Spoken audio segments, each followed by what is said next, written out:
नमस्कार। इसमें एक आने वाली फिल्म के टीजर पर जो शुरुआती रिएक्शंस आए हैं, खासकर कास्टिंग को लेकर, उस पर बात की गई है।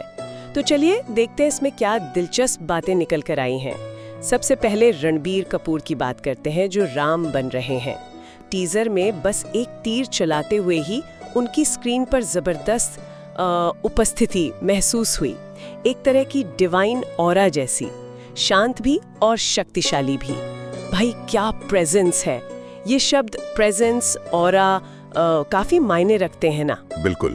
और देखिए, पौराणिक किरदारों के लिए ये प्रेजेंस या ऑरा बहुत अहम हो जाती है। ये दिखाता है कि कलाकार सिर्फ अपने दिखने से ही किरदार का वो वजन, वो गरिमा स्क्रीन पर कैसे ला पाता है, बिना कुछ ज्यादा कहे भी। हाँ, सही कहा। और दूसरी तरफ है यश, रावण के रूप में। उनके लिए कहा गया है कि लुक इंटेंस है, उपस्थिति दमदार है, पर थोड़ा मॉडर्न विलन जैसा टच है। ये मॉडर्न विलन, इसका क्या मतलब हो सकता है? हाँ, ये मॉडर्न विलन शब्द थोड़ा ध्यान खींचता है। हो सकता है उनके लुक में या शायद उनके अंदाज में कुछ आज के जमाने का एलिमेंट डाला गया हो, जो शायद पारंपरिक चित्रण से थोड़ा अलग हो। शायद आज के दर्शकों से कनेक्ट करने के लिए। हाँ, ये भी एक वजह हो सकती है। आजकल विलेंस को भी थोड़ा ग्रे शेड में दिखाते हैं, सिर्फ बुरा नहीं। लेकिन हाँ, ये देखना होगा कि ये मॉडर्न टच रावण के मूल पौराणिक चरित्र से कितना मेल खाता है। कहीं वो एसेंस खो तो नहीं जाएगा? ये एक सवाल है। और साई पल्लवी सीता के रूप में, उनकी तो बस एक झलक थी, पर उन्हें दिव्य और शालीन बताया गया है। तो मतलब पहली छाप तो अच्छी है। हाँ, सीता के किरदार से दिव्यता और शालीनता की उम्मीद तो रहती ही है। अगर छोटी सी झलक में भी साई पल्लवी वो प्रभाव छोड़ पाई तो ये अच्छी बात है, उनकी क्षमता दिखाता है। लेकिन एक तरफ जाएंगे कास्टिंग और प्रेजेंस की तारीफ है, वहीं स्रोत एक कमी भी बता रहा है। ऐसा लग रहा है कि टीजर में भावनात्मक पल, जैसे सीताराम के बीच के या लक्ष्मण से जुड़े वो गहरे भावुक सीन, वो नहीं थे। हाँ, नहीं थे। ज्यादा फोकस इंटेंस लुक्स और विजुअल्स पर था। मतलब भावनाओं की गहराई अभी दिखी नहीं। देखिए, ये शुरुआती टीजर के लिए काफी आम बात है।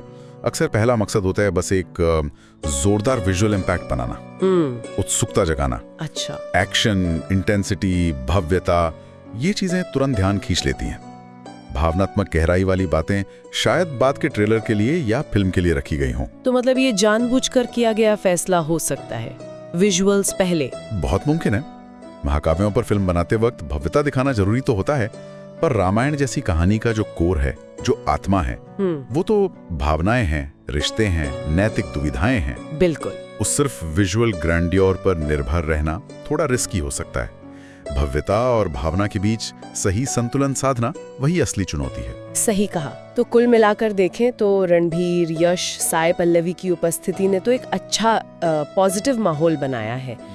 लेकिन साथ ही ये चिंता भी है कि कहीं फिल्म विजुअल्स में ही न उलझ जाए और कहानी का भावनात्मक पहलू पीछे रह जाए। बिल्कुल। और यही सबसे बड़ा सवाल है जो ये स्रोत हमारे सामने छोड़ता है। टीजर ने अपना काम कर दिया है, बातचीत शुरू हो गई है, लोग उत्साहित हैं, पर अब असली परीक्षा फिल्म की है कि वो इस विजुअल पावर को रामायण की उस गहरी भावनात्मक और नैतिक कहानी के साथ कैसे जोड़ती है। क्या सिर्फ किरदारों का दमदार दिखना ही काफी होगा? दर्शक उनसे भावनात्मक रूप से जुड़ पाएंगे या नहीं? तो ये सवाल दर्शकों के जहन में जरूर रहेगा। टीजर ने उम्मीदें जगाई हैं, पर कहानी का दिल कैसे सामने आएगा ये तो फिल्म देखकर ही पता चलेगा, विशुद्ध रूप से। और यहाँ एक बात और सोचने वाली है कि रामायण जैसे महाकाव्य को आज के दौर में दिखाते हुए क्या उसकी मूल भावना और संदेशों को बनाए रखते हुए भी उसे आज के दर्शकों के लिए प्रासंगिक बनाया जा सकता है। ये सिर्फ इस फिल्म के लिए नहीं, बल्कि ऐसी हर कोशिश के लिए एक अहम चुनौती है।